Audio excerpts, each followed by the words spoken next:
So on Monday, Donald Trump's stock was tanking. The gag order against Donald Trump in the Manhattan District Attorney case was expanded to expressly prevent Donald Trump from attacking the judges and the district attorney's family members. And Donald Trump was warned that he would be held in contempt if he violated the gag order and thrown in jail. And so how's Donald Trump responding on his social media? Well, he's praising Viktor Orban and bragging that his Trump sneakers are being auctioned off at an asking price of more than $450,000, which appears to be entirely made up. Yes, folks, these are the types of things that Donald Trump is doing on Monday after all of the devastating news he was hit with.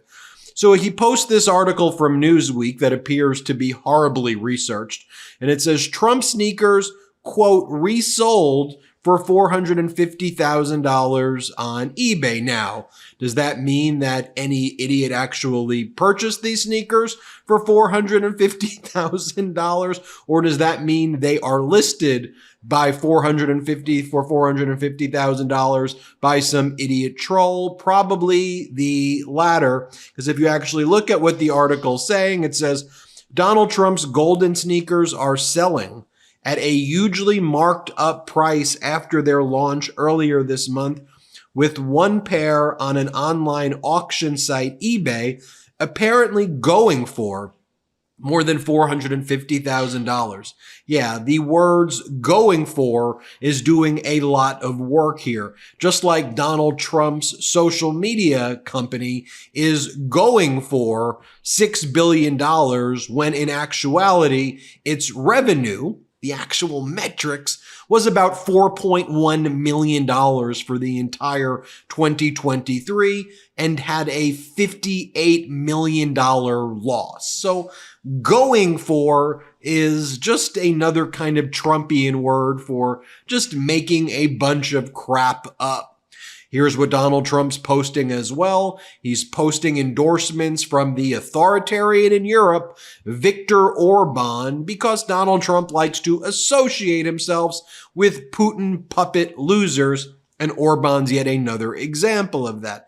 Here's a quote where Trump quotes Orban. "We would like Donald Trump to return to the U.S. presidency and bring peace to the eastern half of Europe," said Viktor Orban. Yeah, Orban, it's because you are Putin's puppet right there, and all of Europe recognizes what an absolute loser and disaster you are. He stressed that 2024 could be a fateful year. In Brussels, in the United States, in India, and a dozen other places, people will decide what kind of leadership they want to go forward with. What is important for Hungary is that we have a great opportunity ahead of us. And I love how MAGA loves Viktor Orban and loves Hungary, which its entire GDP is less than what many American corporations make in revenue in a single year. I know that Donald Trump doesn't really understand revenue and doesn't really understand finances at all. But when you have a country like Hungary whose GDP is like 84 billion, that's not exactly a number to brag about. And I know Trump and the MAGAs love to praise Hungary and their inflation numbers when it's one of the highest in the world. But yeah, you know, President Biden and the United States of America, I think I'd much rather prefer to be the United States, which has the lowest inflation in the world, the fastest growing economy. I think I like to be number one, like President Biden has turned America into, rather than Donald Trump, who wants us to be Kim Jong-un and Vladimir Putin and Hungary. I think so. Donald Trump's also spending his time attacking Republicans and more moderate Republicans. Donald Trump goes, "One of the worst senators in the United States Senate is without a question Bill Cassidy, a total flake, Republican though he may be. He campaigned in the great state of Louisiana on Trump, Trump, Trump, and was absolutely thrilled when aren't you guys just sick of this guy? Trump, Trump, Trump. I mean, who talks like this? I'm even going to read the rest of this message right here, but he's spending his time attacking a Republican Bill Cassidy, because that's who Donald Trump is. Then Donald Trump he posts this. Elon Musk may endorse a 2024 candidate in the final stretch, Elon Musk tells Don Lemon in one of the most embarrassing interviews for Elon Musk ever. And then Trump posts this. Trump has an excellent team of lawyers with loyalists, trial warriors, and extremely good appellate attorneys. They are firing on all cylinders. I feel very good where we are. Where are we? Are we with Alina Habba partying in St. Bart's with the individual Dior bags, custom made, that she's making for her friends as she got paid $3.5 to $5 million from Donald Trump's political action? Is that where we are? Notice, by the way, Mike Davis lists loyalists as the number one trait. Well, here's Alina Habba partying in St. Bart's. I've showed you this clip before. Play this clip.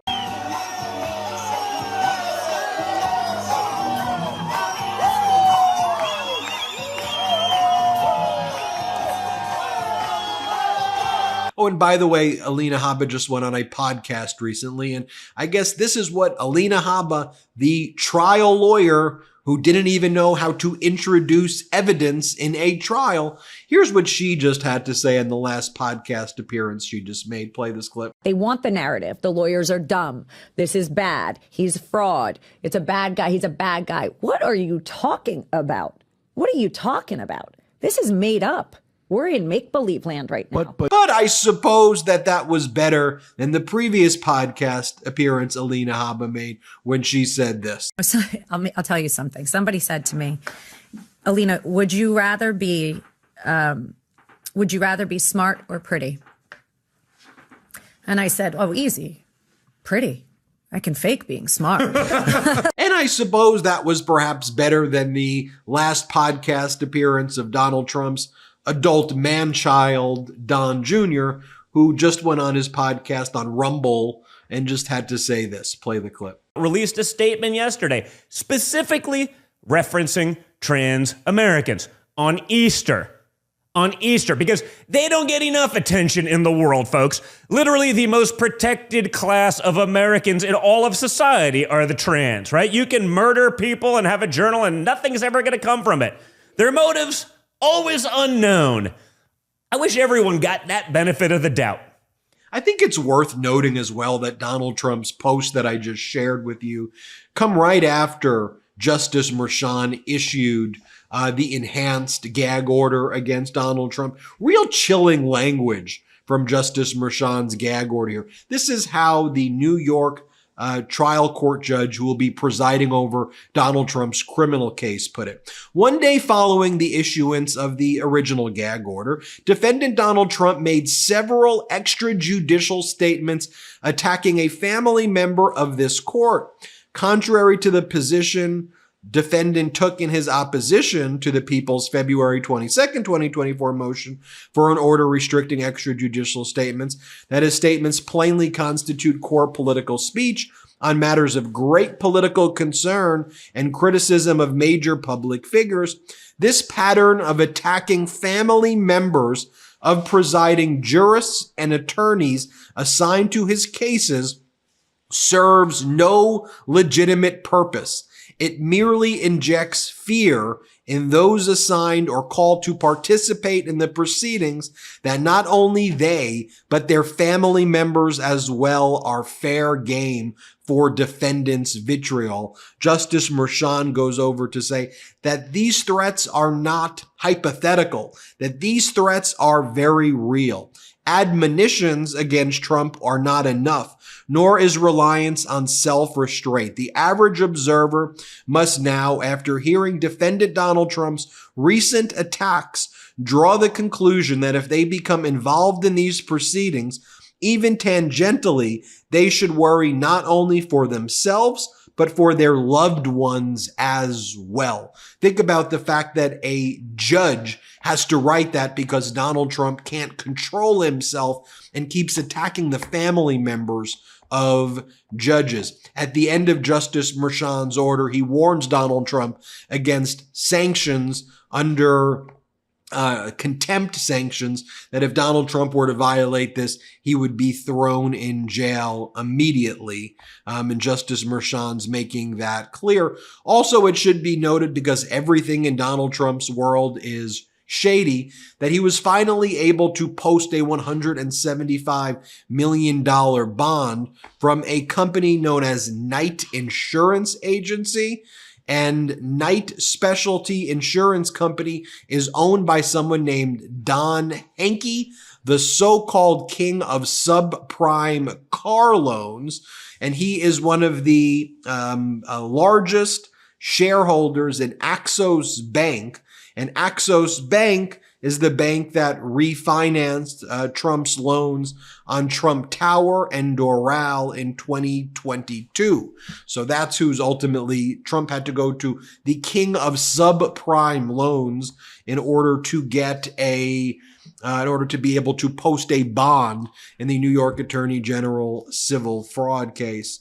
And I also previously reported on another video that as all as this is happening, Donald Trump's auditor, this is his third auditor, told in a side letter in Donald Trump's SEC filing about deep concerns about the ability of the of Trump media to continue on an ongoing basis. By the way, you take a look at all of this and you just compare them to the statements that are being made by President Biden today. I mean, just take a look at what President Biden, he posted a photo of the Easter celebrations from the day before. Happy Easter egg roll from Jill, me, and the White House Easter bunnies. Jill and I spoke with our friend Al this morning about what makes the White House Easter egg roll so special each year. There's the types of messages that are coming from President Biden, like just kind of normal messages as well. And you go to the campaign website or the campaign account for Joe Biden.